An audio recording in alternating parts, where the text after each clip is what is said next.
There's like 4 little facts of what happened, and then the rest of it is fluff that's been added over the century. Welcome to Watch Mojo, and today we're looking at 10 shocking and interesting facts about Thanksgiving that aren't widely known. In 1676, King Philip, the Wampanoag chief, was captured and drawn and quartered.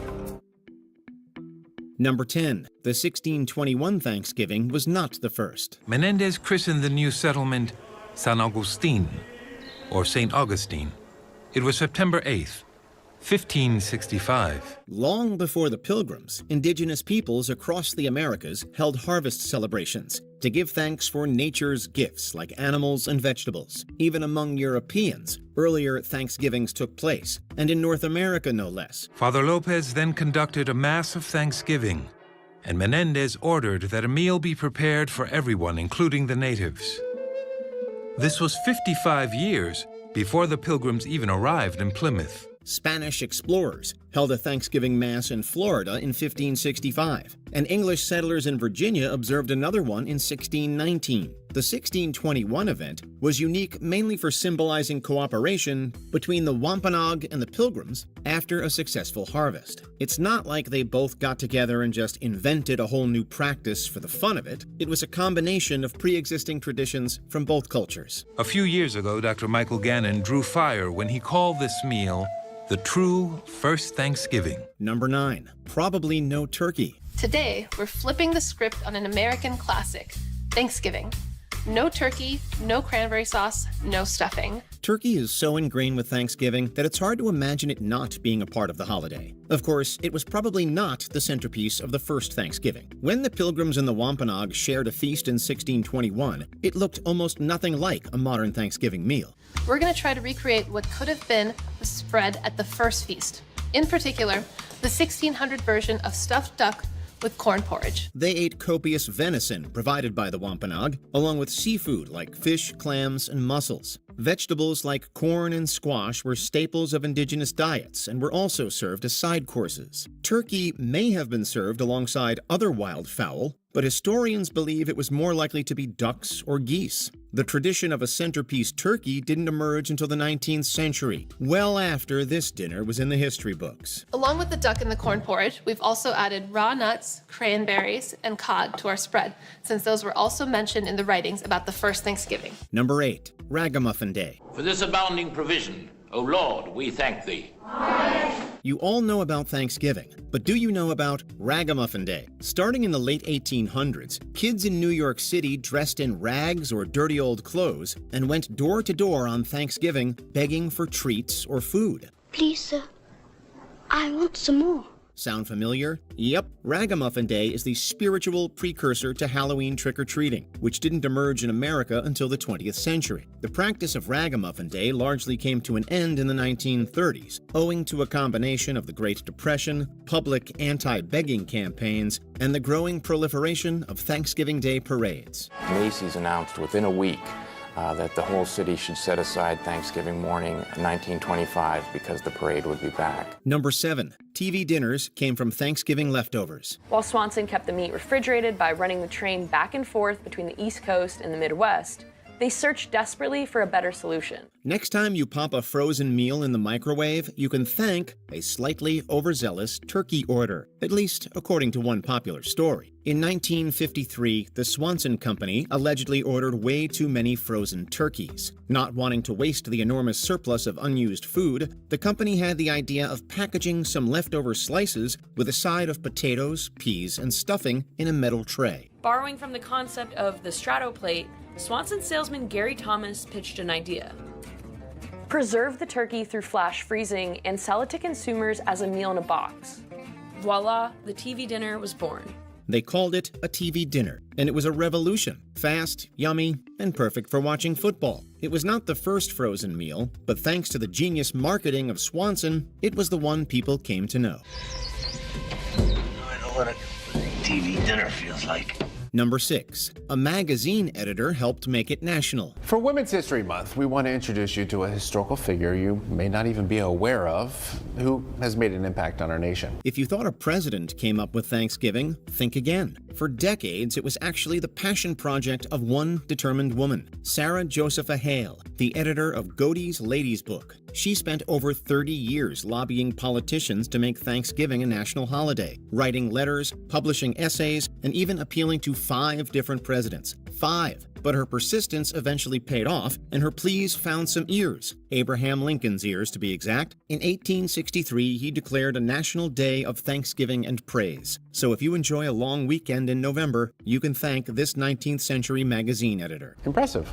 That is impressive. I like it. That's some history for you. Yeah. And women's history. Number 5. A Civil War unity tactic. The President of the United States, right before he came to Gettysburg, issued a proclamation on October 3rd, 1863, asking Americans to set aside a day of thanksgiving and prayer on the last Thursday of the month in November. When Abraham Lincoln issued a national Thanksgiving proclamation, it wasn't just about gratitude. It was about the power of unity in a fractured nation. In 1863, America was deeply divided, torn apart by the Civil War and struggling to maintain any semblance of shared identity. Lincoln, with the help of Sarah Hale, of course, saw Thanksgiving as a way to promote unity and boost morale, particularly in the Union states, where optimism was essential for victory. But thanks to President Lincoln, the Thanksgiving that you and I know as a standard national holiday takes place because of the American Civil War. By giving Americans something positive to rally around, he hoped to strengthen both the public spirit and devoted faith in the Union. It worked, at least symbolically. The holiday became a tradition, but it was one built during one of America's most painful periods. We've made it possible for one another to do terrible things. We've won the war. Now, you have to lead us out of it.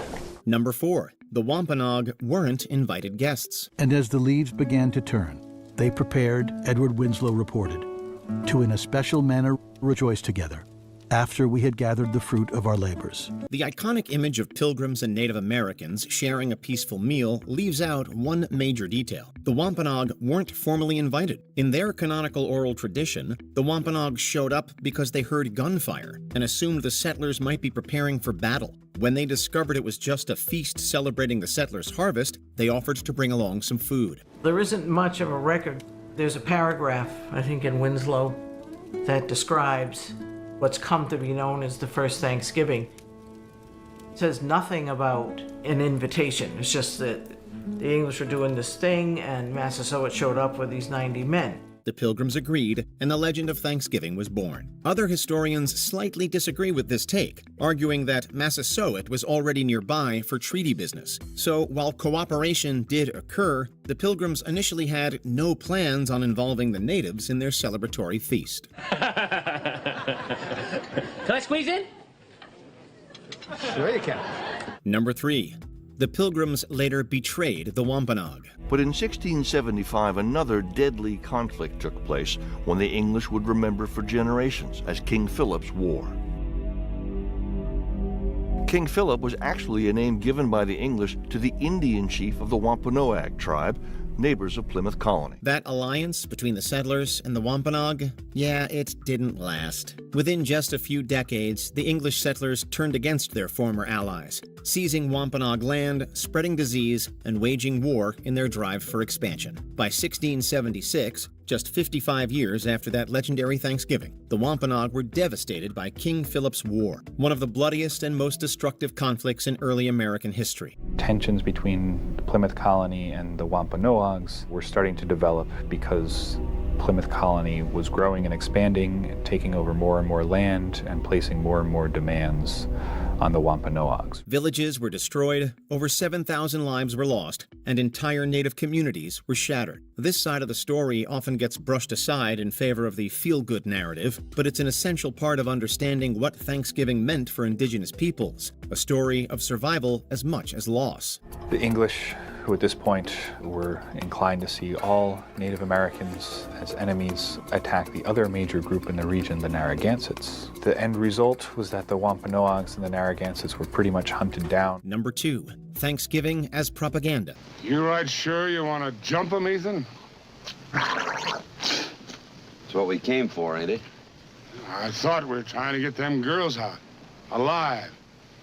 You jump them Comanche, they'll kill them, you know that. As America expanded westward, Thanksgiving took on a darker, more nefarious purpose, one of national propaganda. Throughout the 19th century, politicians, preachers, and writers used the holiday to promote the idea of American destiny, framing settlers as righteous pioneers civilizing the wilderness, and indigenous resistance as an unfortunate obstacle to progress. Comanches. And they're not gonna like us killing these friends of theirs. We better get moving. School plays, paintings, popular stories, and public speeches all painted a romanticized image of the Pilgrims and their supposed harmony with native peoples, a comforting national myth that helped justify colonialism and assimilation. So while the holiday brought families together around shared meals and gratitude, it also reinforced a selective national story that left many others unheard and ignored. Though there is so much pain associated with the original Thanksgiving, I do appreciate being able to connect to the Wampanoag people through the food they may have eaten. Before we continue, be sure to subscribe to our channel and ring the bell to get notified about our latest videos. You have the option to be notified for occasional videos or all of them. If you're on your phone, make sure you go into Settings and switch on your notifications. Number 1. A National Day of Mourning.